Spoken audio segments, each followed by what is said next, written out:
Greetings, fellow Earthlings. As you know, the COVID-19 pandemic continues to plague us, so we still can't meet inside our amazing Zeiss Planetarium at the Chabot Space and Science Center.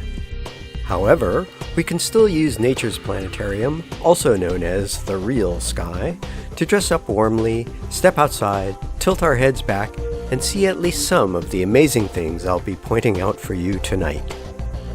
I'm of course talking about the constellations. There are people, animals, and objects up in the night sky. They've been there for millennia, but most people are unaware of them as they glide by unnoticed right over our heads every clear night. Tonight, we will amend this sad state of affairs and put you, the audience, on your first steps toward astronomical enlightenment. As you probably already know, the Earth has 4 seasons: spring, summer, fall, and winter. Well, the constellations also have seasons, having to do with the Earth's yearly orbital path around the Sun.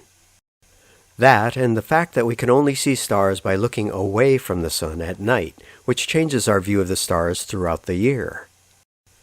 Unfortunately, unless you're at a good dark sky site, and if the moon isn't too bright, most constellations will be somewhat hard to see fully. But most constellations have at least a few bright stars to help identify them, and the better your viewing location, the more you'll be able to see.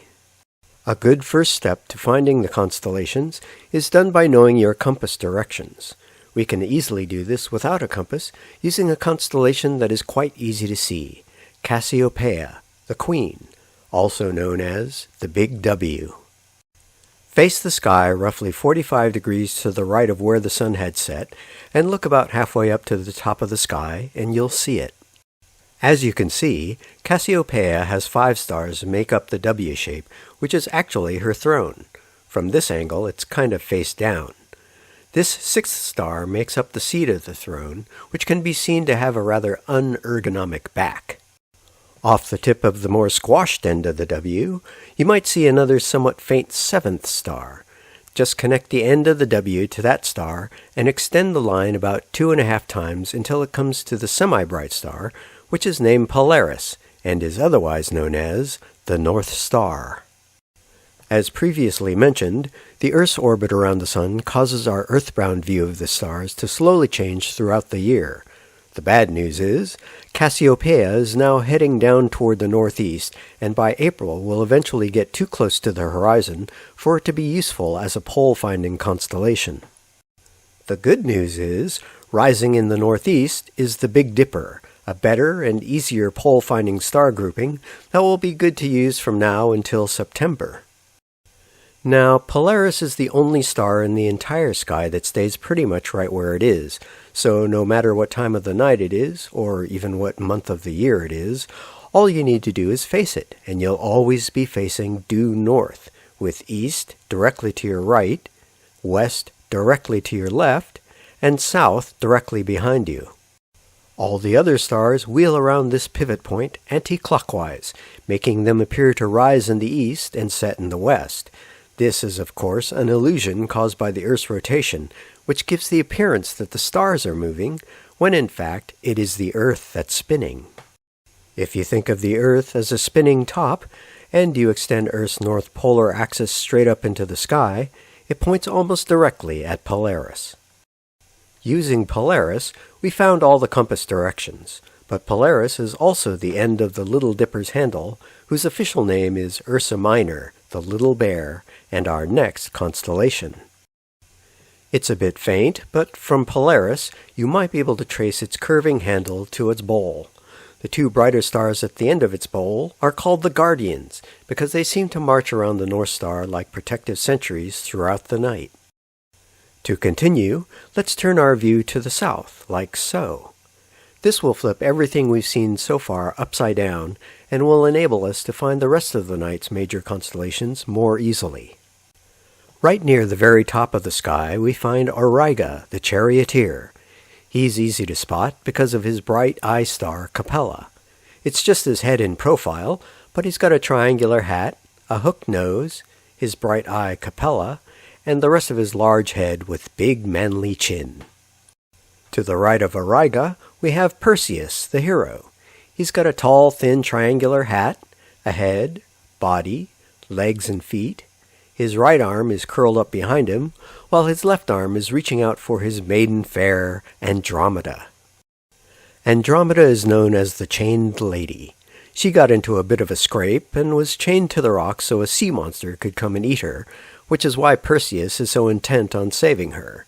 She's just to the right of Perseus and has one star as her head, a torso, and one arm pointing out away from her body with a couple of chains attached. The other foreshortened arm is curled down below, and she has one straight leg while the other leg is up and bent at the knee. If your sky is dark enough, you might see a dim fuzzy spot just off her knee. Binoculars would make it plain to see even in somewhat light-polluted skies. That's the Andromeda Galaxy, our nearest neighboring spiral galaxy at about 2.5 million light-years from us, which makes it the furthest object that can be seen with the naked eye. It's on a collision course with our own Milky Way galaxy, but worry not. The collision won't happen for another 5 billion years, give or take a few hundred million. Arcing relatively high above the southern horizon is a kind of invisible line where the zodiacal constellations can be found. This line is called the ecliptic, and is also where the sun, moon, and planets move along. This is why the zodiacal constellations were so significant to astrologers. Not that astronomy scientists believe in the pseudoscience of astrology, most don't. But astrologers were some of history's first astronomers, and for their early work, we are in their debt. Our first zodiacal constellation, located toward the west end of the ecliptic, is Aries the Ram. He's also somewhat faint, but as you can see, he has a small triangular head, body, cute little tail, and outstretched front and rear legs as though he was running around in the starry fields. Located just by Aries' rear foot, you'll notice a somewhat bright reddish star, which isn't a star at all, but the planet Mars. If you ever get a chance to see it through a telescope, do it. Sometimes, if the seeing conditions are good, you can actually see some of its dark surface markings and/or its polar ice cap. Speaking of Mars, 6 days from today, on Thursday, February 18th, NASA will live stream robotic probe Perseverance landing on Mars. Join the team at Chabot, who will carry the feed and have live commentators on hand. Heading eastward from Aries on our line of zodiacal constellations is Taurus the Bull. He's got a big, somewhat triangularly shaped head, 2 horns, front and back legs, a body, and a tail. Take a look at the tip of his right-hand horn, and you'll notice it's not a single star, but a small cluster of stars that kind of resembles the Little Dipper. That is the open star cluster called M45, or more commonly, the Pleiades.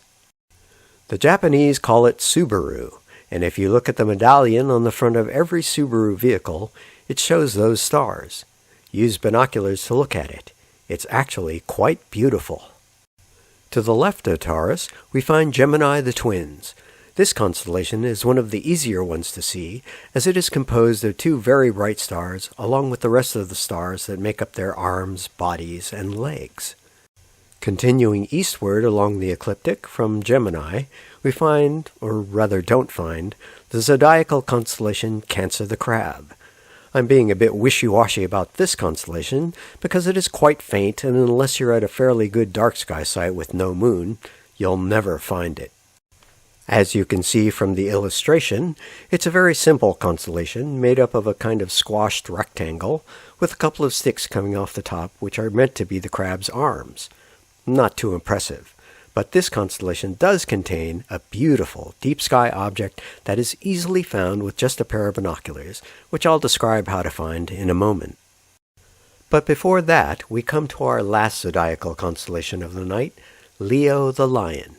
Now, I won't describe Leo because he's not quite fully risen in the east, but I had to mention him in order to describe how to find that deep sky object in Cancer. Leo's brightest star is called Regulus, which is the 22nd brightest star in the sky, and we will use it to find Messier object number 44, usually referred to as M44, and also known as the Beehive Star Cluster.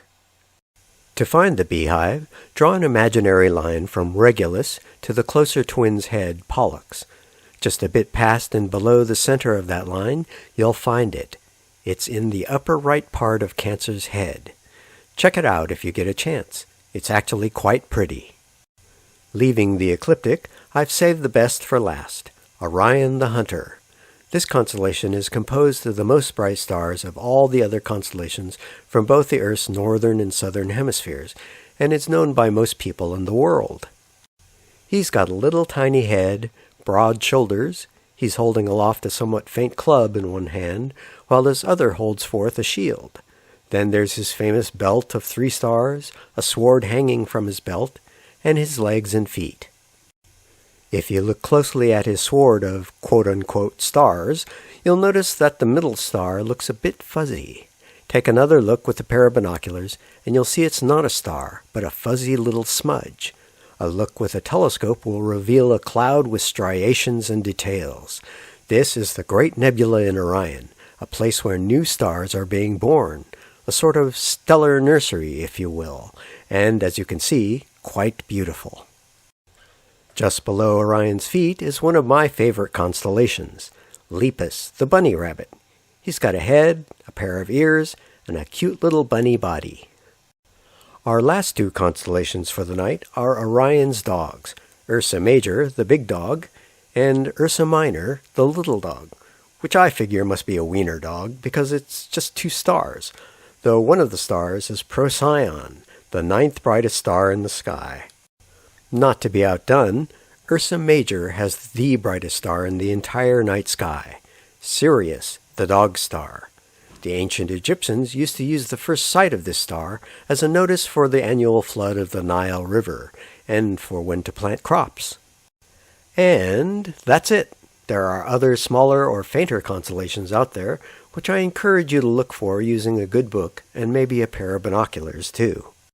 Speaking of good books, I cannot more highly recommend the book, The Stars, A New Way to See Them, by the author H.A. Rey, who you may know as the same author who wrote the Curious George books.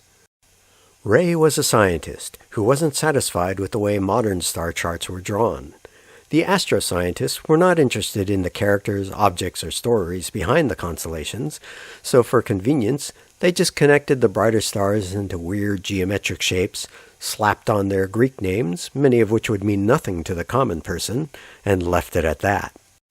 That's all fine and well for them, but for us regular folk, we're more interested in the fun stuff. If you really want to learn the constellations, get Rey's book, which can be purchased from Amazon.com for about $12. I'd also recommend getting a pair of binoculars before getting a telescope. Binoculars are cheaper and easier to use, and there are many wonderful deep sky objects that can actually be best seen with just a pair of binoculars that are noted in Rey's book. If you do want to get a telescope, ask us or research on the web how to make an informed purchase. Be warned, there are a lot of bad telescopes out there with cheap components and shaky, muddy, fuzzy views that will disappoint you every time. A good scope will inspire you and your children to a lifetime of deep space exploration and an appreciation of science and nature in general. If you're interested in getting into the hobby of astronomy, joining a local astronomy club can be most helpful. Chabot is partnered with the EAS, the East Bay Astronomical Society, which has many activities and resources you'll find essential to help you get started in this amazing and beautiful study of our natural universe. Thanks for watching this video. If you like this content, be sure to click the thumbs up button, subscribe to our channel, and hit the bell notification icon to find out when new content has been uploaded. This will really help our channel to grow, which would make us all very happy.